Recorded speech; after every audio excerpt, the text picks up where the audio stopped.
Next lecture start करते हैं और आज मेरा ये 4th लेक्चर है अकाउंटिंग इक्वेशन का। तो करते हैं, इसमें क्वेश्चन देख रहे हैं आप यहाँ पर। यहाँ लिखा है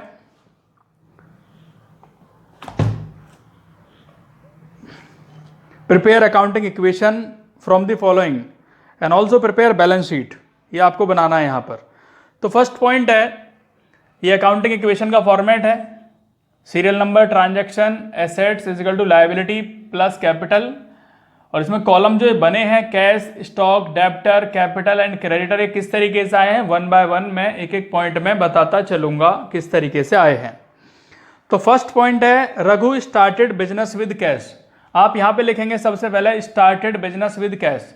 जब भी हम किसी बिजनेस को स्टार्ट करते हैं तो सबसे पहले हमारे पास कैश आता है, और वो किसकी फॉर्म में होता है? कैपिटल की फॉर्म में।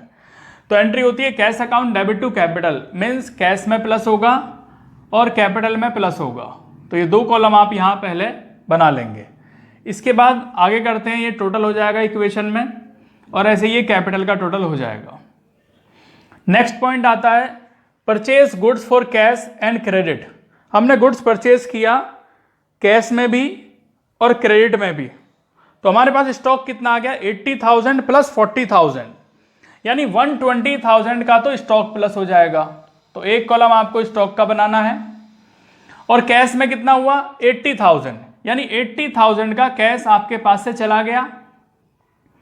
और बाकी जो उसने परचेज किया है वो क्रेडिट में परचेज किया है क्रेडिटर से, तो यहां एक कॉलम क्रेडिटर का भी बनेगा। तो 40,000 वहां पर आ जाएंगे। इसके बाद 150 में से 80,000 माइनस करते हैं 70,000, और ये 120,000 ही आएगा एज इट इज। यहां पर 150 और ये आपका 40,000 आएगा। इसके बाद नेक्स्ट पॉइंट लिखा है, third point, goods costing 75,000 sold at A profit 33 1/3%, half the payment receive in cash. तो गुड्स कॉस्टिंग जो है वो 75,000 है। 75,000 का करना है आपको 33 1/3%। तो ये 33 1/3% अगर इसे सॉल्व करते हैं तो कितना आता है? इसके अपॉन में 100 रखेंगे, फिर इसे आप सॉल्व करेंगे तो ये आ जाएगा आपका 33 100/3%। अपॉन 100 आता है 100 में, 1 आप यहाँ पे लिख लेंगे तो 1 ये ऊपर चला जाएगा और 100 यहाँ पर आ जाएगा, यानी ये हो जाएगा 100/3 मल्टीप्लाई 1/100। तो 100 से 100 कैंसिल हो गया और ये कितना रह गया? ये आ गया आपका 1/3। तो 1/3 करेंगे इसका। 75,000 का 1/3 होता है 25,000। कॉस्ट कितना है? 75,000 है जिसको हमने सेल किया। तो स्टॉक में से तो 75,000 कम हो जाएगा, और यहां पर जो प्रॉफिट होता है वो 25,000 का प्रॉफिट हुआ। 25,000 का प्रॉफिट कैपिटल में प्लस होगा, और इसके बाद अमाउंट कितना हो गया? 1 लाख। इस 1 लाख में से हाफ कैश में आ गया। तो 1 लाख का हाफ होता है 50,000, जो कैश में आ जाता है वो कैश में प्लस हो जाएगा। और बाकी हाफ क्या है? बाकी हाफ है क्रेडिट, यानी डेटर्स को सेल किया तो वो डेटर्स में आ गए 50,000, और ये हो जाता है इसे प्लस करने के बाद 120, ये हो जाता है 45,000, ये 50,000, ये 1,75,000 और ये 40,000 ही रहेगा एज इट इज। इसके बाद नेक्स्ट पॉइंट आता है goods costing 10,000 sold 12,000 on credit. हमने गुड्स को सेल किया और 12,000 में सेल किया। तो सेल किसको करते हैं? सेल किया आपने क्रेडिट में, मींस डेटर को सेल किया। तो डेटर्स में कितना सेल किया?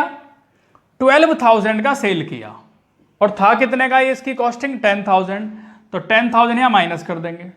प्रॉफिट कितना हुआ? 10,000 गुड्स को हमने 12,000 में सेल किया, 2,000 का प्रॉफिट है वो यहां पर आ जाएगा।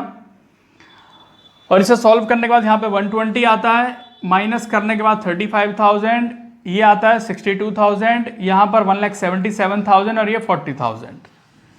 नेक्स्ट पॉइंट है, फिफ्थ पॉइंट लिखा paid rent 2,000 and salary 4,000। Rent पे किया 2,000 का और सैलरी पे की 4,000 की। तो टोटल एक्सपेंसेस कितना पेमेंट किया? 6,000। तो एंट्री होती है rent account debit, salary account debit to cash, यानी कैश 6,000 कम हो जाएगा, और क्योंकि वो एक्सपेंसेस है इसलिए कैपिटल में से भी 6,000 लेस होगा। तो उसके बाद ये आता है 1,14,000 माइनस करने के बाद ये 35,000, 62,000, 1,71,000 माइनस करने के बाद 6,000 को, और ये 40,000। इसके बाद नेक्स्ट पॉइंट है 6th point, goods costing 20,000 sold 18,500 for cash. 20,000 का गुड्स सेल कर दिया, तो हमारा सबसे पहले 20,000 का स्टॉक कम हो गया, इसे माइनस करेंगे। और वो सेल कितने का किया?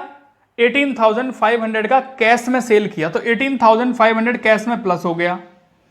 और लॉस कितने का हुआ? क्योंकि 20,000 का गुड्स 18,500 में सेल हुआ है कैश में, तो 1,500 का लॉस हुआ, वो कैपिटल में माइनस होगा। तो ये आ जाता है प्लस करने के बाद 132,500, और ये आता है आपका 15,000, ये एज इट इज 62 ही रहेगा, माइनस करने के बाद 1,69,500 और ये 40,000। तो इस तरीके से अकाउंटिंग इक्वेशन आपका यहाँ पर कंप्लीट हुआ। इसके बाद आपसे पूछा गया है बैलेंस शीट कैसे प्रिपेयर होगी। तो बैलेंस शीट बहुत सिंपल है, पहले भी मैंने प्रीवियस वीडियो में बताया हुआ है आपको। यहाँ पे इसका फॉर्मेट है बैलेंस शीट का, लायबिलिटीज अमाउंट, एसेट्स अमाउंट।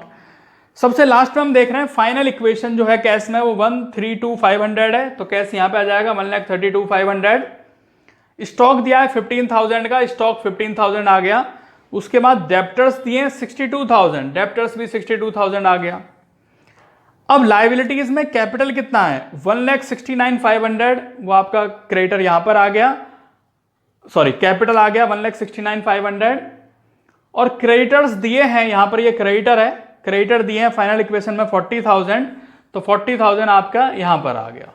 और दोनों का टोटल करेंगे तो वो सेम आएगा 2,09,500। तो ये आपका क्वेश्चन यहां पर कंप्लीट हुआ।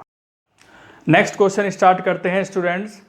अकाउंटिंग इक्वेशन के बेस पर अकाउंटिंग इक्वेशन का जो फॉर्मूला होता है वो है assets equal to liability plus capital. तो ये इक्वेशन हम करते आ रहे हैं, जितने भी क्वेश्चन किए हैं सभी क्वेश्चन में यही फॉर्मूला अप्लाई किया है, assets equal to liability plus capital. अब इसी के बेस पर 1 मार्क्स में किस तरह के क्वेश्चन आ सकते हैं वो देखते हैं। जैसे बच्चों आप ये क्वेश्चन देख रहे हो यहाँ पर, if the capital of business 1,20,000 and outside liabilities are 20,000, calculate total assets of the business। ये आपको बताना है। तो फॉर्मूला अप्लाई किया लायबिलिटी प्लस कैपिटल। जो आपको लायबिलिटी दी है यहाँ पर वो दी है 20,000 की, और कैपिटल दिया है 1,20,000। तो 20,000 में 1,20,000 प्लस करेंगे तो ये आपका 1,40,000 आ जाएगा। ये क्वेश्चन यहाँ पर आपका कंप्लीट हुआ। इसके बाद नेक्स्ट क्वेश्चन दिया है यहाँ पर, एक और कर लेते हैं इसके जैसे ही। If the total assets of business 1,30,000 and capital 80,000, calculate आपको क्रेडिटर करने हैं, मीन्स लायबिलिटी आपको कैलकुलेट करनी है। तो फॉर्मूला तो यही अप्लाई होगा, assets equal to liability plus capital. अब इस क्वेश्चन में 1,30,000 की एसेट्स मालूम है तो उसे यहाँ रख लेंगे, लायबिलिटी मालूम नहीं है, ये पॉइंट फाइंड करना है, और 80,000 कैपिटल क्वेश्चन में गिवन है। तो क्या करेंगे इसके बाद, ये 130 तो है ही है, 80,000 यहाँ आ जाएगा, तो इधर आके माइनस हो जाएगा, और ये है लायबिलिटी। तो लायबिलिटी मीन्स यहाँ क्रेडिटर पूछा गया है, तो लायबिलिटी एंड क्रेडिटर एक ही बात है, तो ये आ जाते हैं 50,000 इसमें से माइनस करने के बाद। तो ये क्वेश्चन आपका यहाँ पर कंप्लीट हुआ। नेक्स्ट क्वेश्चन स्टार्ट करते हैं। यहाँ लिखा हुआ है, A commences his cloth business on 1 April 19 with a capital of 3 lakh. On 31st March 20, his assets were 5 lakh and liabilities 1 lakh. Find out capital, closing capital and profit earned during the year. तो आपका जो formula है वो है assets equal to liability plus capital. ये तो कर ही रहे हैं हम। यहाँ पे कैलकुलेट करना है कैपिटल। एसेट्स 5 लाख गिवन है क्वेश्चन में, लायबिलिटीज भी गिवन है, कैपिटल पता नहीं है, तो 1 लाख इधर आ जाएगा, तो ये हो जाता है कैपिटल 4 लाख। ये आपका कैपिटल आ गया। दूसरा पॉइंट पूछा है स्टूडेंट्स यहाँ पर प्रॉफिट। तो प्रॉफिट का फॉर्मूला आपको याद रखना है, closing capital plus drawings. Drawings कहते हैं अपने पर्सनल यूज़ के लिए जो भी अमाउंट विड्रॉ किया जाता है, और लेस किया जाएगा एडिशनल कैपिटल। मीन्स जब हम री इन्वेस्ट करते हैं कैपिटल, दोबारा से बिजनेस में लगाते हैं, तो उसे कहते हैं additional capital. Means capital introduce जो की, तो उसे भी माइनस करते हैं। और माइनस है ओपनिंग कैपिटल। ओपनिंग कैपिटल जो स्टार्टिंग की कैपिटल है, तो एंड की कैपिटल जो होती है वो क्लोजिंग कैपिटल होती है, एंड द स्टार्टिंग की कैपिटल होती है ओपनिंग कैपिटल। तो ये फॉर्मूला है, अगर सभी पॉइंट दिए गए हैं तो ये फॉर्मूला अप्लाई होगा। यहां पर क्लोजिंग कैपिटल तो ये आ गया 4 लाख जो भी कैलकुलेट किया, और दूसरा दिया है 3 लाख ओपनिंग कैपिटल जो क्वेश्चन के स्टार्टिंग में ही दिया गया था 3 लाख। तो ये इसमें से माइनस करेंगे और ये हमारा हो जाता है 1 लाख प्रॉफिट। तो ये क्वेश्चन आपका यहां पर कंप्लीट होता है स्टूडेंट्स।